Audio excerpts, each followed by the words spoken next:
వరదానము: పరీక్షలు మరియు సమస్యల్లో వాడిపోయేందుకు బదులు మనోరంజనాన్ని అనుభవం చేసే సదా విజయీ భవ.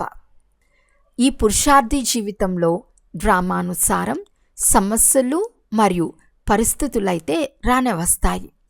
జన్మ తీసుకుంటూనే ముందుకు వెళ్ళాలని లక్ష్యం ఉంచుకోవటం అంటే పరీక్షలు మరియు సమస్యలను ఆహ్వానించటం. మార్గంలో వెళ్ళవలసి వచ్చినప్పుడు ఆ మార్గంలో దృశ్యాలు ఉండకూడదు అనుకుంటే ఇది ఎలా వీలవుతుంది? కానీ ఆ దృశ్యాలను దాటుకునేందుకు బదులు వాటిని కరెక్షన్ చేయటంలో లగ్నమైతే తండ్రి స్మృతి యొక్క కనెక్షన్ లూజ్ అయిపోతుంది. అంతేకాక మనోరంజనానికి బదులు మనసును వాడిపోయేలా చేసుకుంటారు. అందువలన వాహ్ దృశ్యాలు వాహ్ అంటూ పాట పాడుతూ ముందుకు వెళ్ళండి, అనగా సదా విజయీ భవ యొక్క వరదానులుగా అవ్వండి.